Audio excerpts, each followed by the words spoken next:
So students, we were talking about interfacing of 7-segment displays with 8051 microcontroller, and we were talking about that in this session we will see how to write the program to display the contents of hours and minutes on this clock panel. So for hours you will be needing two 7-segment displays, for minutes you will be needing two 7-segment displays. Now let us understand first the hardware configuration. Let's say, because we were talking about that, because if we want to connect more displays, 7-segment displays, then instead of going for different ports for each display, what we are doing, we are using only one port. Let's say here we have used port 1. So port 1 we will use for all these segments. Let's say segment A of all the displays are connected together and it is connected to port pin 1.0. Segment B of all the 7-segment displays are connected together and it is connected to port 1.1 pin of this port 1. So with one port you are connecting 4 displays, and here you have used one driver IC, display driver IC, that is 74245. It is a buffer. It enhances the current capability of each segment. So 8 input pins of this, whatever is the status at this will be available at this particular pin, but with more current boosting. And let's say these are common cathode displays. So common cathode displays means what should be available. If you want to glow this particular display, then this has to be 0. If you want to glow this particular display, then this has to be 0. So for these 4 displays, what we are doing, we are using another 4 pins of port, let's say 3. Here we have taken the example of port 3. So port 3, pin 3.0, 3.1, 3.2 and 3.3, these 4 pins are used. Now each port pin is given to the base of BC547 transistor. This is NPN transistor. So you all know that in NPN transistor, all emitter is connected to ground, and if this transistor is on, then ground will be available at this particular point. So common cathode means what we wanted logic 0 at this particular point. So to get logic 0, this NPN transistor must have 1 on its base. So to glow this, to get logic 0 for common cathode display, because transistor acts as inverter, here on the base we should have 1. So to display the corresponding 7-segment display, you should have 1, though it is a common cathode display. But if you do not give anything, then the transistor will not be on, and if it is not on, +5, because this is NPN transistor, the biasing is done with the VCC, so this will be having logic 1, it will not glow. Now with this hardware configuration, how to write the program for this particular glowing of this particular displays. Now let's say you have come with some another program and there you have ready with your clocks, hours and these minutes, digits. Now you want to display those digits. The digits, the hours and minutes are already recorded at some place, clock buffer, let's say, and now our job is to display these hours and minutes segments. So with this particular configuration, how to write the program? We will start writing program in this way. Now the very first instruction is what we are doing. We are calling one subroutine. So this subroutine is converting the data. So now what data we want to convert? Because whatever hours and minutes data is available, we want to make this data so that it will be available in the 7-segment readable form. Because suppose if I want to glow 1, I may be having 1 in my accumulator or in my clock buffer for this particular segment, but I cannot put 1 directly on this particular 7-segment display. 1 has to go with some pattern. because this is one for one, let's say this is A, B, C, D. So for one, B and C segment should be displayed. So for B and C 7 segment, what last time we have seen the pattern A, B, C, D, pattern A, B, C, D till H, and for one, let's say these two displays, these two should glow and the rest should not glow. So accordingly one pattern was generated, and for one we should not put one, instead of one we have to put this pattern. So this has to come over here, that's why we cannot directly use the data from clock buffer. So we are calling this routine. Now where this will go? Calling the routine is written over here, some other place in the memory. What it is doing? It is taking the data from that place, the data available for hours, minutes, etc., and it is taking in R0 register.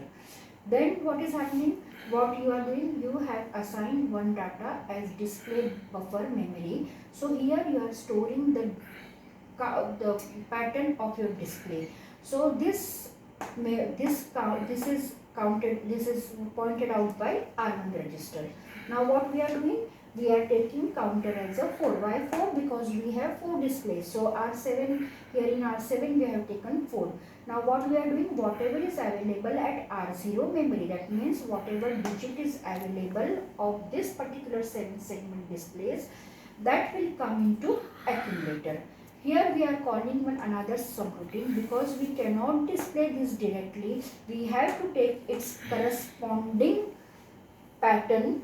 We have to call one more subroutine. And what is this subroutine? This subroutine is segment pattern, SEGPAT. So somewhere here you have written segment pattern subroutine. Now what this segment pattern subroutine is doing, because your data is available in accumulator, and what you are doing, you have continuously written these instructions.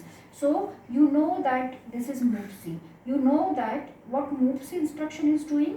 MOVC instruction is coded memory instruction. So what it is doing? It is accumulator data is added with program counter. If you are at this position, the program counter will be at this position.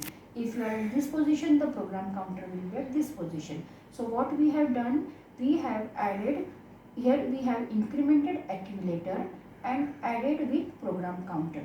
So it will keep this one location, and whatever is available at this particular location will come into accumulator.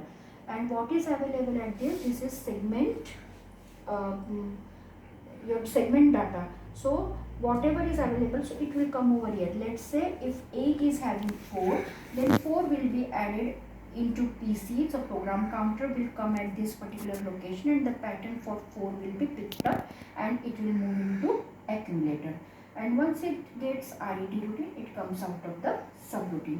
So here you don't have to bother that whether 4 is coming, whether 5 is coming, because display can be any number. You don't have to check what number is that because it is not in your control. So what you are doing, whatever is that number, you are just adding into program counter and you are moving into those patterns. What are these patterns? These patterns are for common cathode displays. Last time we have done one pattern for displaying 1. So similarly in sequence we will go for generating the pattern 0 to 1 till 9, and all these patterns we will be storing from this particular memory location. So if I want to display 4, instead of 4, what should be available on this? Whatever is the pattern byte, that should be available on the port pin. So if this pattern is available on port pin, then it will display 4. If you put 4 over here, it will not display 4 because your pattern, the segment patterns are connected in such a way that each digit is having some pattern and that pattern is available at this particular memory location. So after this, the pattern is available into accumulator. Now here it is clear that this is available in accumulator. So after this accumulator, where are you taking? You are taking it to the memory location which is pointed out by R1 register. Now R1 register is pointing out one display buffer memory location. So you are saving this byte, whatever is the byte of this pattern, you are saving it into one display buff memory location which is pointed out by R1 register. Then for next, because we are having 4 such displays, so 4 such data will be available. So here you are incrementing R0, incrementing R1. Likewise, this procedure is repeated for 4, because the same procedure is repeated for 4 times, because you should have 4 patterns for 4 these displays. So this is all about your CONPT subroutine. Now next split, because all this R7 is over because it has come to 0. So you are again reloading it with 4. R6 you are taking it as 1 because it indicates that it is a digit pointer. So now presently it is indicating that it is a leftmost digit. R6 1 leftmost digit. Now currently it is indicating leftmost digit. Now what we are doing, initially we are putting 0 0 onto port pin 3. Putting 0 0 onto port pin 3 means 0 is available at the base of NPN transistor, the transistor will not be on, and if transistor is not on, this is not shorted and you will not get ground, that is common cathode is not available, so none of the displays glowing. So putting 0 0 hex on port 3 will put off all the displays. So initially all the 4 segments are put off.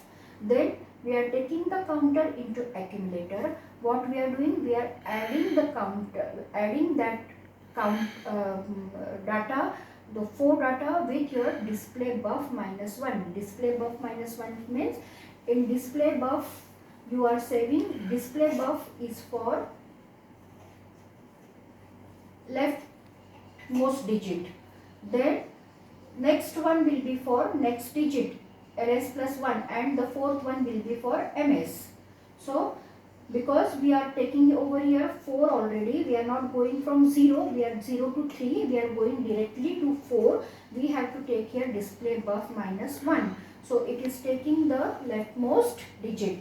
Now what we are doing, we are moving it into R1. R1 is the memory location which is pointed out for displaying display patterns. So R1 will get that particular pattern, and that pattern will come over. Here we are talking about, what we have done, we have taken all the 4 patterns into this particular memory location in sequence. Now we have to display this sequence likewise, because if it is 12.43, then first should be displayed, next 2 should be displayed, then 4 should be displayed, and then 3 should be displayed. So this is arranged in this particular, here from this particular memory location. So we are taking these patterns one by one, moving it into R1, and from R1 whatever is the data at this particular location, the pattern of 1 will be available for this, so that will come into accumulator. We are putting it into port 1 because port 1 is connected to all 7 segment displays. So whatever is the pattern of first digit, 1 will correspond to some pattern. That pattern will come onto port 1 and that will be available on all displays currently, but nothing will glow. When it will glow? When you are putting R6 into accumulator. What is R6? R6 is currently 1 and moving it to port 3. So by putting R6, that is 1 onto port 3, because 1, what is logic, what is 1 into R6? It is 0 0 0 0 and 0 0 0 1. So this is 1 means port 3.0. You are putting it onto port 3, so this is getting 1. So by giving 1 to this, you are putting on this transistor. So by putting on this transistor, whatever is the pattern is available for 1. It is available on all displays, but where it will be glown or where it will be displayed, it will be displayed only on this particular segment, because as all AAs are connected, all BBs are connected, all Cs are connected, the display, the pattern of 1 will be available on all, but it will not be glown on these digits. Why? Because the corresponding transistors are not activated by the port supply. It is done through the programming, and now currently we are glowing this particular 7 segment. So whatever is the pattern that we have picked up, we have put onto this port 1, and we have, by this instruction, we have made on this transistor. So one this will glow as 1. Now what we are doing, we are rotating left accumulator without carry. So rotating left means this will come over here. So now the pattern will be like this. So pattern will be, and we will move this to again port 3. Why we are doing this? Because it should be ready for next display. So next count will be 2 and 2 will be available on all displays, but we want to glow 2 only on this particular segment, LED's 7 segment display. So to glow the pattern of 2 on this particular segment, what should be available here? It should be 1, 1, 1. Here it should be 0. So to get 0 over here, this PNPN transistor, this P should have 1. And how this P should have 1? Because here if 1 is there and if rest all are zeros, then the second digit will get, the second display will get activated. So to move this one from this place to this place, we are doing rotate left. So for third one it will be this way. For fourth one it will be this way. So 4 times we are moving, and this is controlled by this particular counter. So this is available. Again we are storing into R6 because first it was 1, then now rotated left pattern we are again storing into R6 for next digit. We are calling delay. That means this display is glowing for some time, and then we are repeating this process for 4 times because we have to move, we have to display 4 digits, whatever may be the hours and minutes timing that we have to display. And then again we are moving continuously, we are calling, we are taking the data. Now next timing will be there, that data will be converted. So hex data we are converted into the pattern of displays, and 4 displays with 1 port. What we are doing, we are glowing all the displays. So the pattern will be available on all displays, but only the display, the one which will glow, the one which will get common cathode, that is logic 0 on this particular port. So I think this is clear to you. If you have any doubt, first you have to, whatever configuration, whatever hardware, this will not remain same for all programming. It depends, it will vary from hardware to hardware. If you take common cathode displays, then this will be different. If you do not connect transistor, if you take non-inverting buffers, then this will be different. The pattern, for glowing, it will take logic 0. Here it is taking logic 1 because you are taking inverting buffer. This is inverting transistor. So this is inverter. So for glowing this, making 0, you have to put 1. But if you are using non-inverting transistor, non-inverting buffer, then you have to put 0 for glowing. So this is the way we have, what we have done. We have efficiently made use of rotate instructions. We have efficiently made use of move C instruction to go this particular routine directly, because you don't have to remember what is there. If it is 4, then you will directly go to the 4th position, and the data for 4 will come into the accumulator. So this is the way we will write the program. Whatever may be your displays, you will connect accordingly, and with less minimum hardware you are displaying 4 displays. So I think this is clear to you. Whatever your doubts may be there, you will be keeping it ready, and you may ask that me through email, through WhatsApp, or through phone call, or whichever way you want, or through our Google Classroom, or through Zoom Meet, whichever way. Stay home, stay safe, stay connected with my YouTube sessions, and go good and study. All the best.